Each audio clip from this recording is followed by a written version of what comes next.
Bonjour Edgar Chaumont.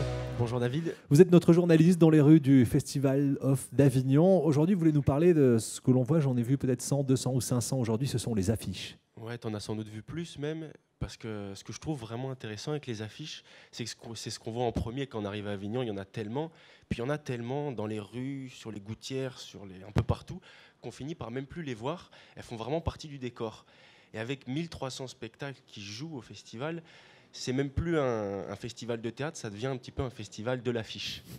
Pourquoi il y a cette tradition ici à Avignon, cette tradition de l'affiche ? Alors je pourrais pas te dire, mais en tout cas je peux continuer sur mon sujet, parce qu'avec toutes ces affiches, c'est comme si la ville elle faisait peau neuve pour le festival, comme si elle faisait sa mue artistique, qu'elle revêtait un petit peu son festival de théâtre pour l'occasion.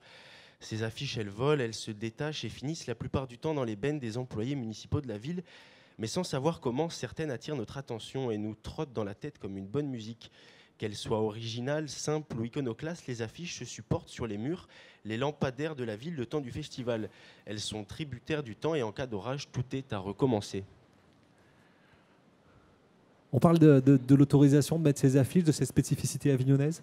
C'est ça, alors c'est une particularité avignonnaise, comme tu l'as dit, et cette particularité, on la doit à un arrêté municipal chaque année qui autorise les compagnies à faire de l'affichage plus ou moins sauvage pour promouvoir leurs pièces. Cette année, par exemple, le maire a donné l'autorisation d'afficher à partir du 2 juillet à 14 h et pas avant.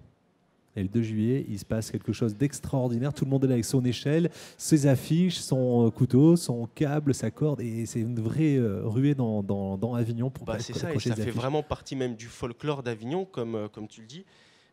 Et les gens, j'ai l'impression, et moi le premier, en tout cas, ils y tiennent à ces affiches. Et elles ont un peu, quelque part, elles ont un peu d'Avignon en elles, ces affiches.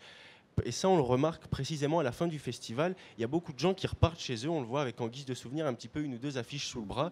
Et c'est là que ces affiches, elles ont un petit peu ce souvenir, cette mémoire du festival. Ouais, le Festival of d'Avignon Voyage. Merci beaucoup Edgar Chaumont pour ce rendez-vous à retrouver sur tv.avignonleoff.com.